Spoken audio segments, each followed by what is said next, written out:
তো তোমরা WBSSC group C group ডির 6টা গুরুত্বপূর্ণ ইকোনমিক্সের কোশ্চেন, ঠিক আছে। সবার প্রথমে যে প্রশ্নটা আছে সেটা হচ্ছে যে ভারতের কেন্দ্রীয় ব্যাংক কোনটা। প্রত্যেকটা দেশে একটা করে সেন্ট্রাল ব্যাংক থাকে, সেরকম আমাদের দেশে কেন্দ্রীয় ব্যাংক বলা হয় রিজার্ভ ব্যাংক অফ ইন্ডিয়া, যাকে আমরা বলি RBI, ঠিক আছে। এই RBI দেখো কি করে থাকে, দেশে মুদ্রা নিয়ন্ত্রণ করে, নোট যে আমরা কারেন্সি ইউজ করি সেই কারেন্সি জারি করে থাকে, ঠিক আছে। এটা হলো ভারতের কেন্দ্রীয় ব্যাংক। চলো পরের কোশ্চেন দেখে নাও, সেটা হচ্ছে ভারতের প্রথম অর্থমন্ত্রী কে ছিলেন।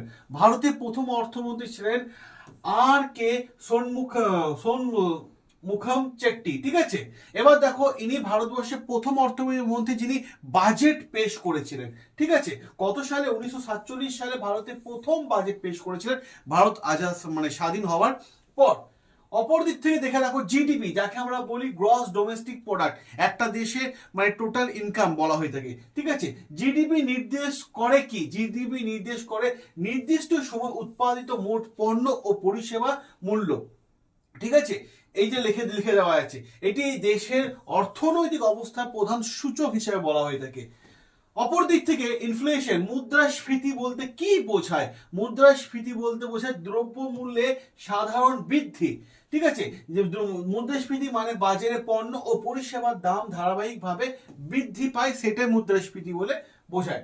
অপর দিক থেকে দেখো ভারতে পরিকল্পনা কমিশন, আচ্ছা প্ল্যানিং কমিশন পরিবর্তে কোন সংগঠন তৈরি হয়েছে বা সংস্থা তৈরি হয়েছে, তার নাম হচ্ছে নীতি আয়োগ। প্ল্যানিং কমিশন এখন নেই, 2015-তে এটা চেঞ্জ হয়ে গেছে, ঠিক আছে। নীতি আয়োগ হয়ে গেছে, ঠিক আছে। মাথা রাখার চেষ্টা করবে নীতি আয়োগ। এর সম্পূর্ণ হলো national institution for transforming India. অপর দিক থেকে ভারতে জিএসটি চালু হয় কোন বছর থেকে? সেটা রাইট আনসার হচ্ছে জিএসটি 2017 সালে চালু হয়, ঠিক আছে। 1 জুলাই 2017, ঠিক আছে। তো এই ছিল তোমাদের জন্য গুরুত্বপূর্ণ, একদম গুরুত্বপূর্ণ WBSSC জিকে, যেগুলো পরীক্ষা আসার সম্ভাবনা সব থেকে বেশি। যদি এই ক্লাস ভালো লেগে থাকে, এই সেশন ভালো লেগে থাকে, তাহলে প্রত্যেকটা দিন সন্ধ্যে 7টায় চলে আসবে জিকের ফুল কমন পেতে। দেখা হবে তোমাদের সাথে রেগুলার লাইভ ক্লাসে।